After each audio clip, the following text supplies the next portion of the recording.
Halo adik-adik semuanya, pejuang PTN 2021. Berjumpa lagi bersama Abang, Bang Febrian, dalam pembahasan seri fisika ya. Jadi yang akan kita bahas pada video kali ini yaitu tentang dinamika rotasi pada dua buah katrol yang dihubungkan sepusat. Suatu sistem mekanik tersusun dari dua katrol berbentuk silinder pejal yang ditempel sesumbu seperti gambar berikut. Jari-jari R1 10 cm dan R2 5 cm. Pada setiap katrol dililitkan seutas tali dengan beban di ujungnya. Jika tegangan tali pada M1 12,5 Newton dan pada M2 15 Newton. Sedangkan percepatan linier beban M2 2,5 meter per sekon pangkat 2. Dan momen inersia katrol pertama 0,005 kg meter pangkat 2. Momen inersia katrol kedua adalah berapa? Kilogram meter pangkat 2. Nah, adik-adik sekalian, seperti yang abang sampaikan tadi, ini bicara tentang dinamika rotasi. Jadi, untuk dinamika rotasi ini tidak lepas dari yang namanya momen gaya ya. Jadi ketika dia berotasi dengan suatu percepatan sudut berlaku sigma torsi atau sigma tau sama dengan I dikali dengan alfa. Dengan I adalah momen inersia. Ingat, untuk katrol, inersia untuk katrol atau katrol pejal atau silinder pejal dirumuskanlah dengan setengah M si katrol dikali R pangkat 2. Nah, adik-adik sekalian, untuk kasus kita ini ada dua katrol sepusat.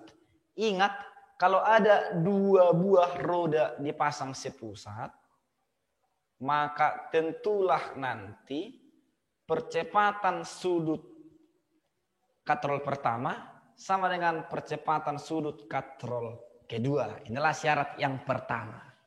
Nah, kita tinjau persoalan kita.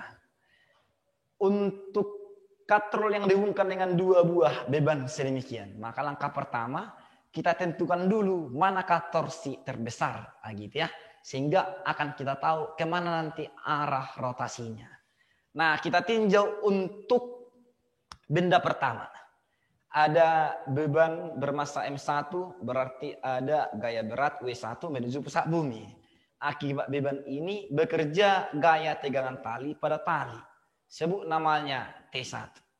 Terhadap katrol ke tali, ada juga tegangan tali arahnya ke bawah. Besarnya sama, sebesar T1. Oke.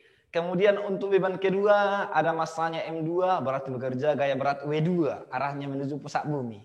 Akibat beban kedua, maka pada tali ini bekerja gaya tegangan tali T2, arahnya ke atas. Kalau katrol terhadap tali yang kita tinjau, maka arah tegangan talinya ke bawah. Besarnya tentu sama.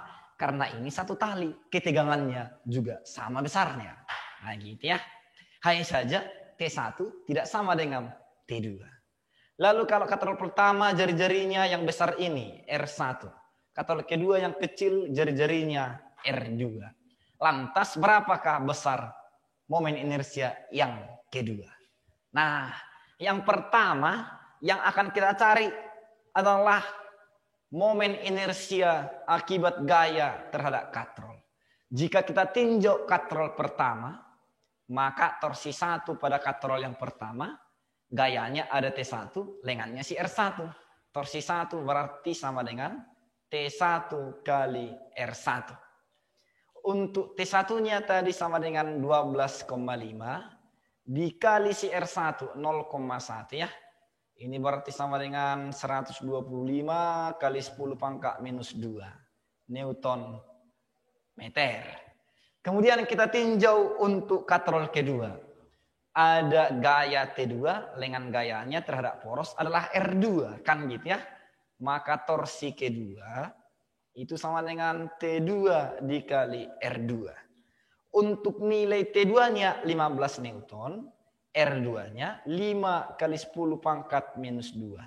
Dari sini kita dapatkanlah Torsi 2-nya, iya, 75 kali 10 pangkat minus 2 Newton meter. Ternyata torsi pertama lebih besar daripada torsi yang kedua. Maka untuk menyatakan arahnya, kita ambillah yang lebih besar positif. Torsi 1 positif berlawanan jarum jam, tentunya ini kan rotasinya. Kemudian torsi 2 adalah negatif karena lebih kecil. Arahnya searah jarum jam. Seperti itu dia.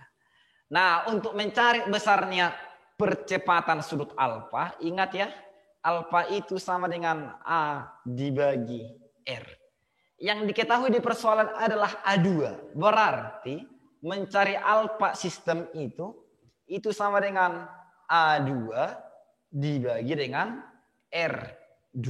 Seperti itu dia. Maka kita dapatkanlah nilai alfanya, A2-nya tadi 2,5 dibagi dengan R2, 5 kali 10 pangkat minus 2 ya. 5 kali 10 pangkat minus 2. Atau ini sama dengan, 250 dibagi 5. 50 radian per sekon kuadrat. Nah, kita masukkanlah ke sistemnya sekaligus. Di mana sigma torsi yang bekerja pada sistem sama dengan inersia total dikali percepatan sistemnya. Nah, kita ambil yang positif tadi adalah torsi 1 dikurang torsi 2 sama dengan inersia totalnya. I1 tambah I2 dikali dengan alfa. Nah, untuk torsi 1-nya tadi sama dengan 125 kali 10 pangkat minus 2 dikurang torsi 2-nya. 75 kali 10 pangkat minus 2. Sama dengan I1. I1-nya 0,005 atau sama aja itu dengan 5 kali 10 pangkat minus 3. Ditambah dengan I2 dikali alfa. Di mana tadi nilai alfanya adalah 50. Seperti itu ya. Nah, 125 kurang 75 sama dengan 50 kali 10 pangkat minus 2 sama dengan 5 kali 10 pangkat minus 3 tambah I2 dikali 50. Sama-sama kita bagi 50 kiri kanan ya. Maka tinggallah di kiri 10 pangkat minus 2. Abang mau ini 10 pangkat minus 3. Berarti boleh abang tulis seperti ini. Ya kan? 10 kali 10 pangkat minus 3. Sama dengan 5 kali 10 pangkat minus 3. Tambah I2. Maka dari sini kita dapatkanlah nilai I2. Kurangkan ini. Berarti 5 kali 10 pangkat minus 3. Atau 3 angka di belakang koma ya. 0,005 kilogram meter pangkat 2. Nah, adik-adik sekalian, inilah solusi menyelesaikan persoalan dinamika rotasi nanti jika diketahui ada 2 buah katrol. Sampai jumpa adik-adik sekalian di sesi video berikutnya.